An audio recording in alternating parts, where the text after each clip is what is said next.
다니엘이 느부갓네살 왕의 그 꿈을 해석을 합니다.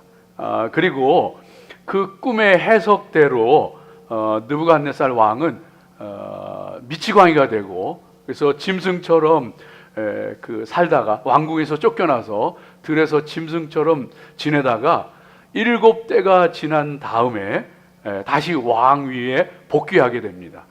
그리고서는 하나님 앞에 하나님을 찬양하는 말씀이 이제 오늘 말씀 가운데 나와 있습니다. 여러분, 사실 참 엄청난 시련을 겪은 느부갓네살 왕입니다. 여러분, 그 미치광이가 되어서 7년인지 7달인지 뭐 3년 반인지 7주인지 알지 못하지만은 많은 성경학자들이 7년으로 얘기하거든요. 7년 동안 미치광이로 들에서 이슬을 맞으며 짐승처럼 지낸다고 하는 게 얼마나 충격적인 일이겠어요. 그러다가 제정신이 돌아와서 하나님을 찬양하는 거죠. 이 엄청난 시련 가운데에서 느부갓네살 왕은 인생에 큰 교훈을 얻게 됩니다. 큰 교훈을 얻게 됩니다. 그렇지 않겠어요? 그래서 저와 여러분이 오늘 이 말씀을 함께 나누면서 은혜 나누고, 더불어서 저와 여러분도 우리를 다루시는 하나님에 대해서 값진 교훈을 얻는 그런 시간 되어지기를 소망하고 축복합니다. 자, 여러분, 첫 번째로 오늘 말씀 가운데 보게 되어지면은요, 하나님은 우리에게 회개할 기회를 주십니다. 이것이 중요합니다. 하나님은 우리에게 회개할 기회를 주십니다. 29절 말씀 가운데 보면은 그 하나님께서 그 1년 후에 이 느부갓네살의 꿈이 이루어지게 되어지는 것을, 응하게 되어지는 것을 볼 수가 있어요. 한번 읽어볼까요? 12달이 지난 후에 내가 바벨론 왕궁 지붕에서 거닐세. 그러니까 그 꿈을 꾸고 나서 해석하고 난 후에 1년이 지난 후에 그 꿈처럼 이제 미치광이가 된 거예요. 그러니까 1년이라는 시간이 있었던 거예요. 바꿔서 얘기하면 하나님께서 느부갓네살 왕에게 회개할 1년의 기회를 주셨던 거예요. 근데 그것을 이 느부갓네살 왕이 잘 살리지를 못했습니다. 하나님은요, 악인이라고 할지라도 바로바로 심판하지 않으십니다. 근데 많은 사람들이 생각하기를 하나님이 참 답답하다. 하나님이 악한 사람이 악한 짓 할 때 바로바로 징계하시면은 세상이 훨씬 살기 좋고 악한 사람들도 돌이킬 텐데, 이런 생각하는 사람들이 있어요. 이게 얼마나 미련한 생각이냐 하면은요, 만일 하나님이 그렇게 하시면은 우리 다 죽었어요. 하나님이 죄 짓자마자 나쁜 생각, 나쁜 짓, 못된 악한 일 할 때마다 하나님께서 친다 그러시면은요, 여기 예배드리다 갑자기 하고 죽을 사람도 있고요. 가다가 구덩이 빠져 죽을 사람도 있고요. 막 그냥 끔찍한 재난이 막 집단으로 몰아치고. 그래요. 여러분, 생각을 해봐요. 하나님 보시기에 우리 인생들이 다 고만고만하거든요. 우리 속에 얼마나 더러운 게 있는지, 우리가 어떻게 남모르게 악한 일을 하는지 다 아시거든요. 그때마다 하나님이 그냥 진노하시고 매를 드시고 하면은요, 우리 벌써 다 죽었어. 세상 벌써 끝났을지도 몰라요. 그래서 회개할 기회를 주시는 하나님은요, 사실은 사랑의 하나님이에요. 우리를 하여금 기회 주시고 정말 다시 돌이킬 수 있는 그런 그 은혜를 주시기 때문에 사랑의 하나님이시요, 우리를 기다려 주시는 그런 하나님이신 거예요. 그래서 하나님께서는요, 회개할 기회를 주시는데 그 사이에 때로는 말씀을 통해서, 때로는 꿈을 통해서, 때로는 사건을 통해서, 때로는 상황과 환경들, 일들을 통해서 하나님께서 미리 알려주셔요. 오늘 느부갓네살에게 1년 전에 꿈꾸게 하셨잖아요. 그리고서 다니엘에게 해석까지 하게 해주셨잖아요. 심지어 거기다가 이렇게 해야 왕이 삽니다, 방법까지 가르쳐 주셨잖아요. 그런데도 이 미련한 느부갓네살 왕이 1년이 다 지나도록 안 고치더라고요. 그래서 성도는요, 들을 귀가 있어야 합니다. 이 들을 귀가 있는 게 그래서 참 중요합니다. 그래야 하나님의 진노도 피할 수 있고 하나님의 은혜와 평강도 누릴 수가 있게 되어지는 거예요. 근데 여러분요, 사람들이 보면은, 저도 그렇고, 귀가 너무 얇아서 문제고 귀가 너무 꽉 막혀서 문제예요. 예. 들을 때는 들어야 되는데 그때는 귀가 꽉 막혀 있고, 듣지 말아야 할 때는 귀가 그냥 열려 있어가지고 귀가 너무 얇아가지고 그래가지고 인생에 문제가 되는 거예요. 여러분 그 팔랑귀라는 말이 있잖아요. 팔랑귀. 귀가 얼마나 얇으면은 팔랑팔랑 거려가지고 팔랑귀에 팔랑귀. 그러니까 듣지 말아야 될 그 소리까지 뭐 들리는 소리를 다 듣는 팔랑귀가 되면 큰일 납니다, 여러분. 근데 반대로 들어야 할 소리를 안 들으면요, 이거 큰일 나는 거예요. 예? 근데 이 팔랑귀들의 특징이 있대요. 팔랑귀들의 특징이 있는데 뭐냐 하면요, 아 누가 뭐라 그러면요, 그거 해야 대박 난대. 그러면 그거 그냥 앞뒤 안 가리고 남들 그냥 그 막차 타가지고 그냥 쫄딱 망하고 막 그거 먹으면은 죽다가도 산대. 그러면은요 별거 다 잡아먹고 막 이러고 사는 거예요. 근데 이 팔랑귀들의 특징이 뭐냐 하면요, 가족 말은 죽어도 안 들어. 그래가지고 옆에 있는 자기를 사랑해주는 사람의 말은 그건 책에 들어있는데, 아니야 내 친구가 그랬어, 누가 그랬어, 이거 해야 된대. 그러면요 옆에 있는 사람, 가족들이 사랑하는 사람이 암만 얘기해도 가족들 얘기는 죽으라고 안 들어. 그냥 죽으라고 안 들어. 그럼 이 사람은 뭐 안 봐도 뻔해요. 요새는 또 안 봐도 비디오다 뭐 그러대요. 안 봐도 비디오인 거예요. 안 봐도 비디오. 여간 사랑하는 성도들, 들을 귀가 참 중요합니다. 특별히 하나님 앞에, 하나님의 말씀에 귀가 열려지시길 주의 이름으로 축복합니다. 하나님께서 그 귀가 열린 자에게 예레미야 18장 7절 8절에 보니까, 내가 어느 민족이나 국가를 뽑거나 부수거나 멸하려 할 때에 만일 내가 말한 그 민족이 그 악에서 돌이키면, 그 말을 듣고 그 악에서 돌이키면 내가 그에게 내리기로 생각하였던 재앙에 대하여 뜻을 돌이키고, 하나님이 듣는 자에게는요 그 재앙을 계획하셨다가도 돌이키신다는 거예요. 이 느부갓네살 왕은요 듣기는 잘 들었어요. 다니엘의 말에 경청하고, 다니엘이 왕이 이렇게 잘못하고 있으니 이렇게 해야 합니다 하는 것까지 잘 들었어요. 그리고서는 끝. 그리고 변화가 없는 거예요. 이게 문제예요. 그러니까 들을 귀라고 하는 거는 듣기만 잘한다는 게 아니고, 듣고서 그것을 내 마음판에 새기고 그리고 변화하는 것을 얘기하는 거예요. 그게 들을 귀가 있는 사람을 얘기하는 거예요. 그런데 이 느부갓네살 왕은요 사실 그 대제국을 이루고 그리고 엄청난 영토와 많은 그 백성들을 거느린 대제국의 황제가 되어졌습니다. 그런데 그렇게 이루기까지 생각을 해보세요. 어떻게 그런 대제국을 이루었겠어요? 수많은 적군을, 상대방 국가의 사람들을, 수많은 사람들을 죽이고 피 흘리고 그러는 동안에 자기 나라의 군사들은 안 죽었겠어요? 수많은 사람들이 피비린내 나게 죽어갔던 거예요. 그리고 수많은 사람들이, 바벨론 도성이요 엄청났어요. 그 건축물을 공사하는데 사람들을 동원해가지고 착취하고, 노동력 착취하고, 노예들을 특별히 끌고 와서 그 엄청난 그 건축물들을 세웠단 말이에요. 그러니까 그 엄청난 일들을 했지만은 그 이면에는 피 흘리고 수많은 사람들이 죽고 다치고 착취당하고 노예로 살아가고, 다니엘이요 그래서 이 꿈을 해석해 주면서 정말 자기가 죽을 수 있는 그런 문제이지만은 왕 앞에 직언을 합니다. 두렵지만 하나님 의지해서 말합니다. 왕이 이제는 공의를 행하셔야 합니다. 가난한 자를 불쌍히 여겨야 합니다. 약한 자를 불쌍히 여겨야 합니다. 의롭게 행해야 합니다. 그런데 안 들어요. 안 들어. 결국은 미치광이가 되어서 7년을 지내게 됩니다. 사랑하는 여러분, 저와 여러분이요 정말 하나님 앞에 들을 귀가 있는, 회개할 기회를 주시는 하나님이란 말이에요. 사랑의 하나님. 그러니까 우리는 들을 귀가 있고 돌이킬 줄 아는 사람이 돼야 되는 거예요.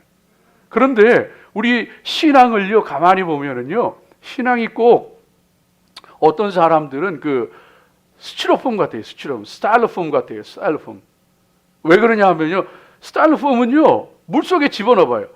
아무리 은혜가 출렁출렁 흘러 넘쳐도요, 이 스타일로폼은 집어넣으면요 아주 동동 떠다니면서 물은 하나도 안 먹어.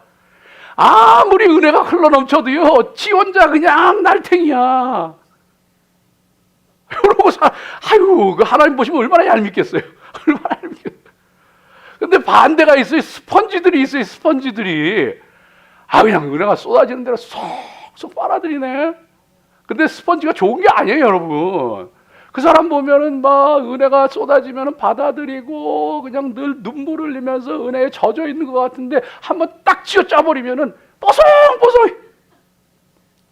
누가 한 소리만 하면은 받았던 은혜 다 쏟아버려. 조금만 안 좋은 일이 있으면 내가 왜 살아? 스펀지처럼 다 쏟아버려.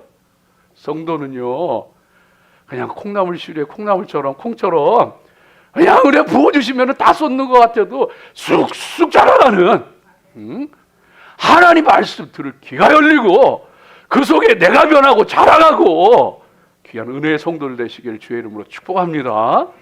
두 번째로 오늘 말씀 가운데 보면은요, 우리 성도는 하늘을 우러러 볼 때에 그 징계가 풀리게 되어집니다.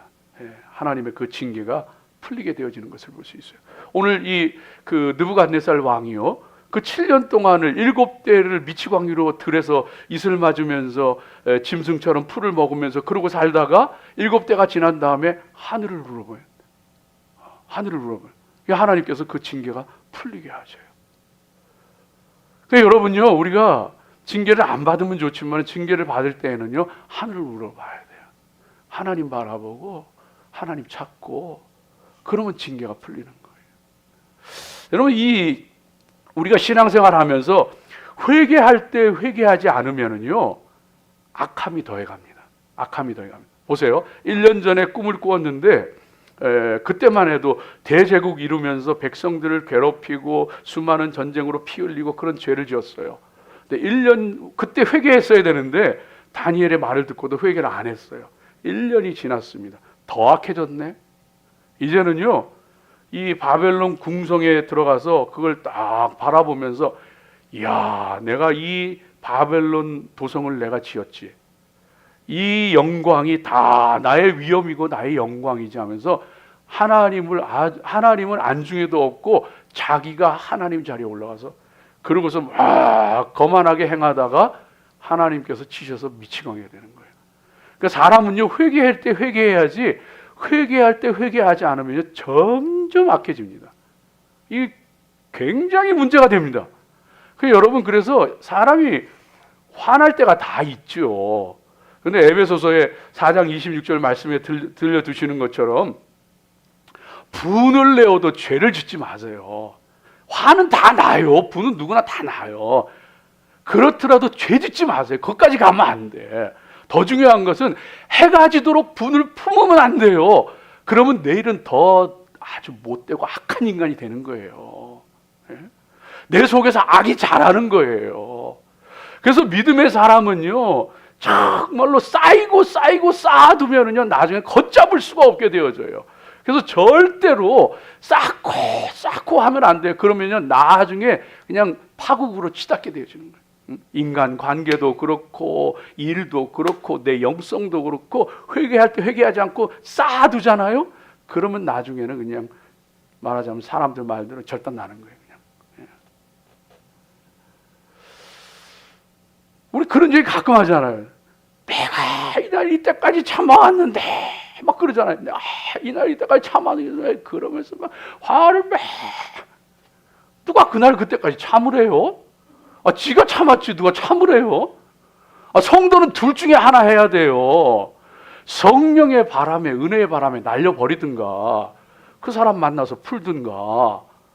둘 중에 하나 해야 되는데 둘 다 안 했으니까 누가 지보고 오래 참으라 그랬냐고요. 그날 이때까지 누가 참으라 그랬냐고요. 지가 바보지. 여러분, 우리 믿음의 사람들이요, 그래서 하나님 앞에 정말로 회개하고 하나님께서 나를 왜 다루시는가 이거를 봐야 돼요. 그래 징계의 이유를 알 때에 문제 해결의 실마리가 풀리는 거예요. 오늘 말씀에 이 느부갓네살이요, 그 징계의 원인을 이유를 분명하게 알게 됩니다. 하나님께서 아예 그냥 찝어서 말씀해 주세요. 찝어서 말씀해 주세요.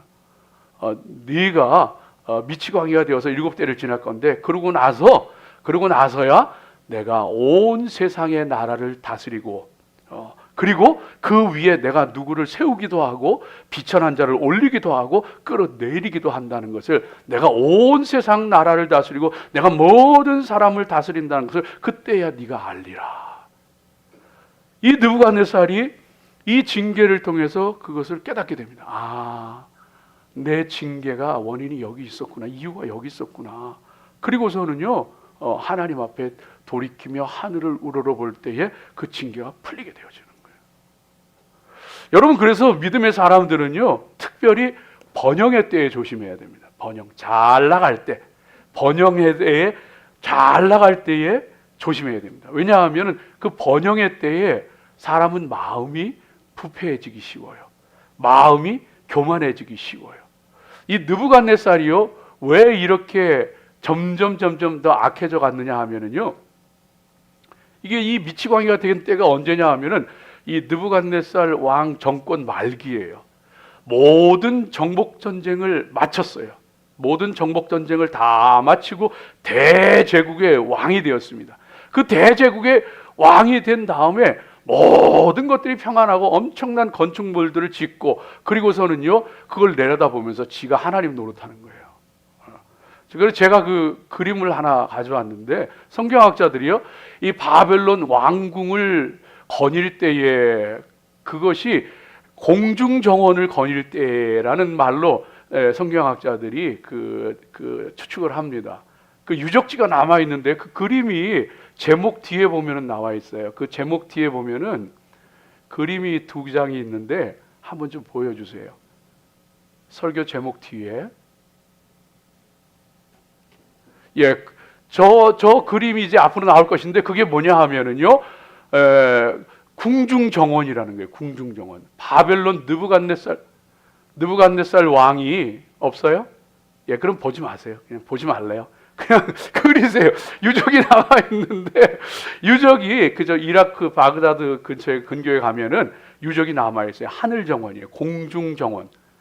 근데 그 유적지가 남아 있는데 그 상상도를 그린 게 있습니다. 엄청납니다.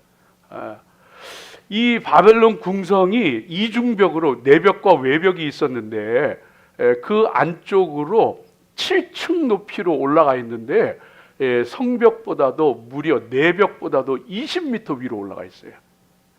그리고 거기다가 흙을 다 깔고 물을 전부 끓여들어서 나무 심고 식물 심고 꽃 심고 해가지고 그 공중 정원을 만든 거예요. 물론 땅에서 쌓아 올린 거지만 그 당시 사람들이 볼 때는요, 와, 공중에 떠 있는 말할 수 없는 그 낙원과 같은 게 보이는 거예요. 기가 막힌 거예요. 이제 그런 모습을 보면서 이 느부갓네살 왕이 스스로 생각하는 거예요. 거기에 그 방이, 그 궁중 정원, 테라스마다 그 정원이 있는데 방이 100개나 되고 중앙에는 광장이 있고 거기에 목욕탕도 큰 것이 있고 엄청난 거예요. 그런 걸 보면서 그 위를 거닐면서 내가 이 도성을 지었지, 내가 이 세상을 제패하고 다스리지 하면서 아주 거만하게 하나님처럼 그러다가 하나님께서 징계하셔가지고 그리고서는 미치광이가 되어지는 그런 그 모습인 것을 보게 되어집니다. 여러분, 우리 믿음의 사람들은 그래서요 번영의 때에 조심해야 됩니다. 그때 사람은 교만하기 쉽고 그때 사람은요 나태해지기 쉽고 타락하기 쉬운 거예요. 그 선왕이라고 일컬어졌던 느부갓네살, 히스기야 왕, 그 히스기야 왕이 죽을 병에서 하나님 앞에 기도하면서 면벽 기도해가지고 하나님께서 생명을 15년이나 연장시켜 주시는 놀라운 기적을 체험하잖아요. 그 놀라운 은혜를 체험하고 나서 히스기야 왕이 타락하더라고요. 하나님을 덜 찾고 사람들 앞에 자기를 과시하고 바벨론 사신들 앞에 내탄고까지 다 열어 보이면서 내가 이런 왕이야, 이 나라가 이런 제국이야 하면서 탁 자랑. 하나님께서요 히스기야 왕에게 심판의 말씀을 전하셔요. 우리 믿음의 사람이 그래서요 징계의 이유를 깨닫는 게 참 중요합니다. 그럴 때에 그 징계를 끝낼 수 있는 거예요. 하나님의 징계를 주시는 목적을 알 때에 빨리 순종하고 벗어날 수 있는 거예요. 우리 믿음의 사람들이 그래서요, 하나님 앞에 이 귀한 모습을 분명히 깨달아 알면서 하나님 앞에 우리 스스로가 왕이 아니고, 내가 왕이 아니고, 내가 통치자가 아니고 하나님이 왕이라는 것을 고백할 수 있는 믿음의 사람이 돼야 합니다. 30절 말씀 한번 좀 보여주실래요? 30절 말씀 한번 보여주세요. 이 느부갓네살 왕이 고백하는 겁니다. 말하는 겁니다. 한번 같이 읽어봅니다. 나 왕이 말하여 이르되 이 큰 바벨론은 내가 능력과 권세로 건설하여 나의 도성으로 삼고 이것으로 내 위엄의 영광을 나타낸 것이 아니냐 하였더니, 하나님께서 그 말이 끝나기 전에 하나님께서 치시는 거예요. 그리고서는 정신이 돌아와서는 하나님이, 지극히 높으신 하나님, 영존하시는 하나님이, 하나님만이 온 땅을 다스리시고 우리 모두를 다스리시는 참 하나님이십니다 하면서 하나님을 높입니다. 여러분, 이게 느부갓네살 왕만의 이야기일까요? 느부갓네살 왕은요, 꿈에서 보았던 것처럼 세계의 중심이 자기였어요. 땅 중앙에 큰 나무가 하늘 꼭대기까지 닿았어.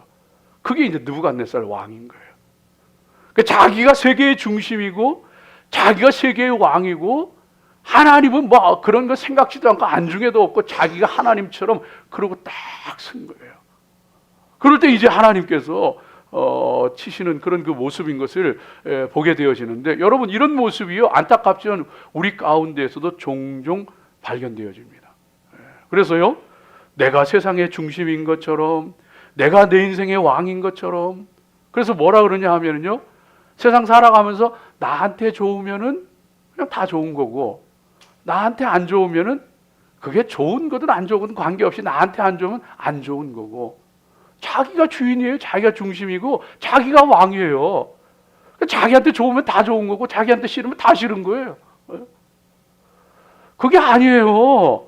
하나님이 중심이고 하나님이 왕이고, 나한테 잘 안 맞아도 하나님이 왕이고 하나님이 보시기 좋으면 좋은 거예요.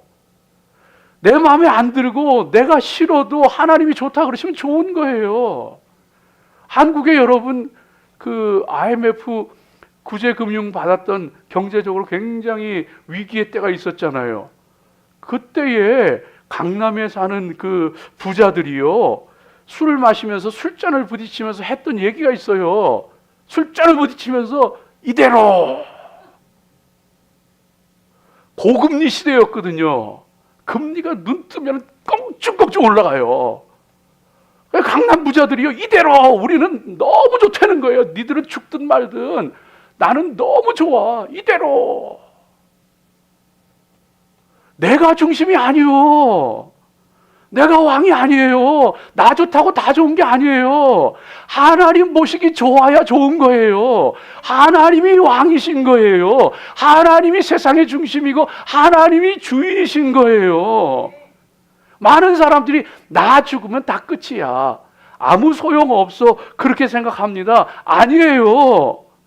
하나님은요, 당신이 죽어도 하나님의 역사를 계속 이루어 가실 것이고, 우리는 하나님의 심판대 앞에 설 거예요.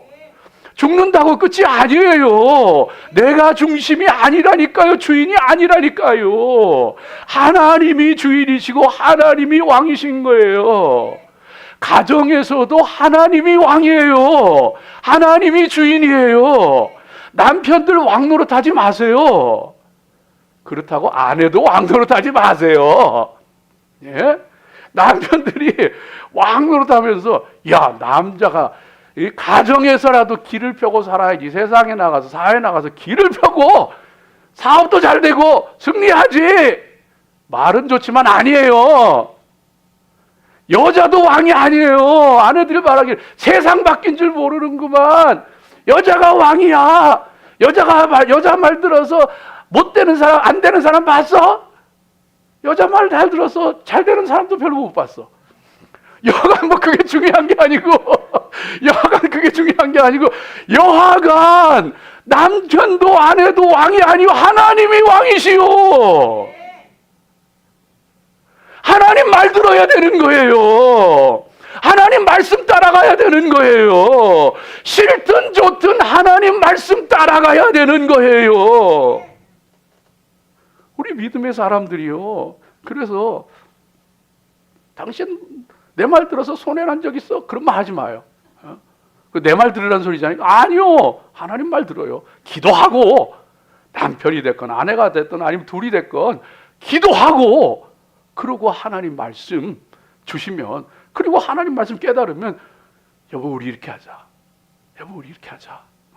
그게 하나님이 왕이고 하나님이 주인이신 거예요. 하나님이 세상의 중심이신 거고 그렇게 하나님이 통치자이시고 그렇게 하나님께서 우리를 다스리는 것을 인정할 때의 인생은요 설령 징계를 받는다고 할지라도 빠져나옵니다. 빨리 깨달으면요 빨리 빠져나와요. 다윗이 백성의 수를 계수하고 그 3일 온역이 그 땅에 임하잖아요. 수많은 사람들이 막 죽어나자고 하시는데 다윗이 하나님 앞에 회개하면서 아라우나의 타작마당에 번제단을 쌓을 때에 하나님께서 그 진노의 천사를 멈추게 하시더라고요.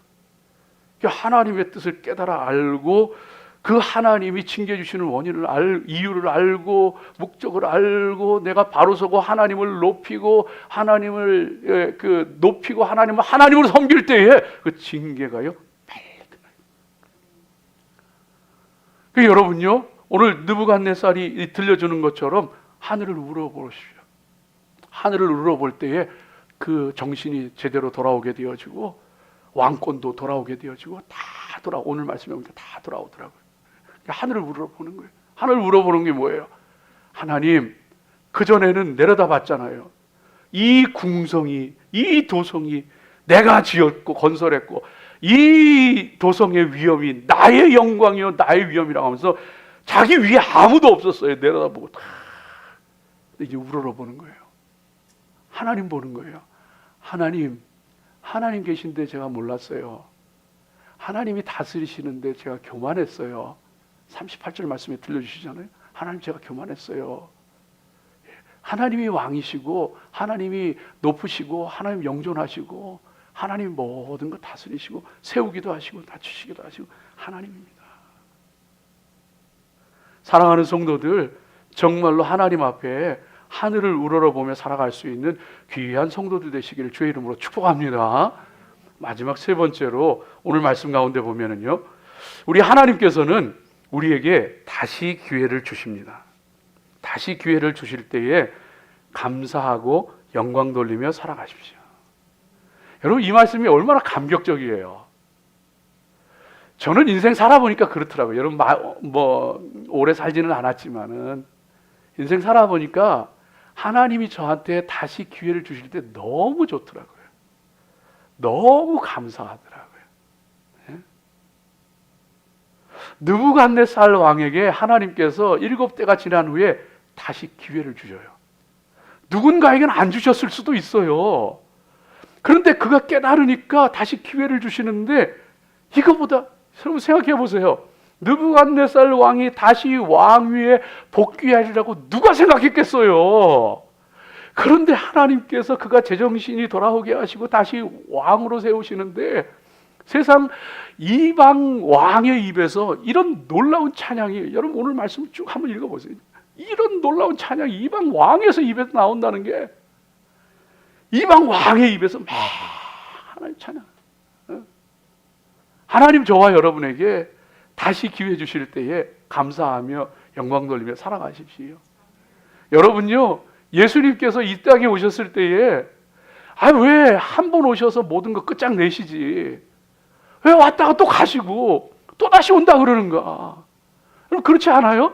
그냥 한 번 오셨을 때에 벌 받을 사람, 상 받을 사람, 천국, 지옥 딱 해가지고 한 번에 끝장내버렸으면은 우리가 고생도 안 하고 얼마나 좋아요. 근데 뭐 하려고 갔다가 또 하시란 말이에요. 그럼 그거 알아요? 성도 이거 바로 알아야 돼요. 왜 예수님이 하나님 그 쓸데없는 일을 하냔 말이에요. 그건 다른 거 아니에요. 하나님이 저와 여러분에게 다시 한번 기회 주시는 거예요. 아담이 첫 번째 기회를요 놓쳐버렸어요. 아담이 첫 번째 기회를 박차버렸어요. 자기의 마음으로, 자기의 의지로 하나님 영화롭게 하고 하나님을 높이고 하나님을 찬송하고 살아야 되는데 그 기회를 박차버렸어요. 그래서 예수님이 오셨을 때에 끝장내버렸으면 저와 여러분 다 지옥 가요. 여기 있는 사람 중에 구원받을 사람이 어디 있어요?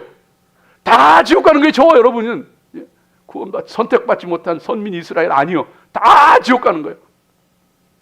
그런데 다시 한번 십자가에 죽으시는 것을 통하여서 구원의 길을 열어놓으시고, 아담은 실패했지만은 너희는 나를 믿고 너희는 내게 나오며 이 구원의 길을 붙잡고 이 길을 걸어야 된다. 다시 한번 구원의 기회를 주신 거예요. 구원의 기회, 하나님께서 다시 한번 우리에게 기회 주실 때요, 얼마나 감사한지 몰라. 인생 살아갈 때에 하나님이요 다시 기회 주실 때 있어요. 여러분, 실패 너무 두려워하지 마세요. 실패 때문에 너무 낭망하고 좌절하지도 마세요. 예? 그게 중요한 거 아니에요. 그 인생에 다 그럴 수 있는 거고, 중요한 건 다시 기회 얻었을 때에, 그때에 내가 정말 바로 서야 되고, 내가 정말 하나님 찬양하고, 느부갓네살처럼 하나님 찬양하고 하나님께 영광 돌리고, 하나님 기쁘시게 하고 하나님 위해서 살고, 하나님이 다시 기회 주시는 때가 있거든요. 누군가가 죽을 뻔했다가 살아난 적이 있습니까? 다시 기회 주신 거예요. 똑같이 살지 마세요. 정말 어려운 일을 당했던 사람이 있습니까? 하나님께서 다시 기회 주신 거예요. 똑같이 살지 마십시오. 큰 깨달음을 얻은 때가 있어요. 다시 기회 주신 거예요. 똑같이 살지 마. 예전처럼 똑같이 살지 마세요. 내 인생에 큰 변화가 있었습니까? 하나님 다시 기회 주시는 거예요. 예전처럼 살지 마요. 하나님 앞에 하나님 영광 돌리고 하나님 찬양하고 하나님 기쁘시게 하고, 탕자가 돌아왔어. 아버지가, 이 아들은 죽었다가 다시 사는 내 아들이다. 탕자의 입장에서 보면 다시 하나님께서, 아버지가 기회를 준 거야. 근데 탕자가 돌아와서 예전처럼 똑같이 살았다. 이건 더 나쁜 놈이요. 이건 더 나쁜 놈이요. 하나님 다시 기회 주시면은요, 하나님 감사합니다. 하나님, 내가 하나님 영광 위해 살게요. 하나님 기쁘게 하며 살게요. 하나님 원하시는 길로 갈게요. 제가요, 저 포트버스 가다가 벌써 몇 년 전에 교통사고로 죽을 뻔한 적이 있어요. 그 사고 딱 겪기 전에 머리가 너무 복잡하고, 사는 거 너무 지겹다. 죽고 싶다 차라리. 근데 사고가 날 뻔했는데 정말 하나님 살려주셨어. 살짝 비춰놨어. 그러니까 무슨 생각 드는지 알아요? 살았다. 조금 전에 죽고 싶었는데 지금은요, 살았다. 감사합니다. 하나님, 이전에 문제가요, 문제로 안 보여. 나 다시 살았는데, 나 다시 살 수 있는 기회를 하나님 주셨는데, 출발점이 좋든 안 좋든 무슨 상관이야. 죽었으면 끝장나버렸는데, 비참한 인생인데, 출발선이 좋든 안 좋든 다시 기회 주셨잖아. 할렐루야, 감사하다.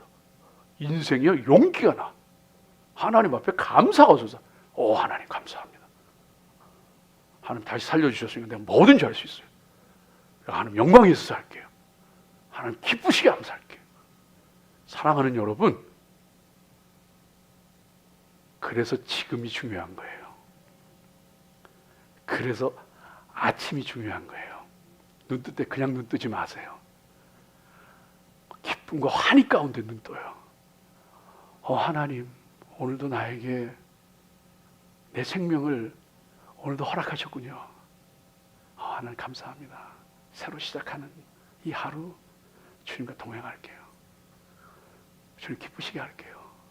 주님, 오늘 예배 드리고 하나님 말씀 가운데 내 생각을 바꿀게요. 하나님 다시 주신 기회잖아요. 내가 힘낼게요. 내가 주님 영광 위에 살게요. 주님의 기쁨 되어지기를 주의 이름으로 축복합니다. 기도하겠습니다. 아버지 하나님 감사합니다.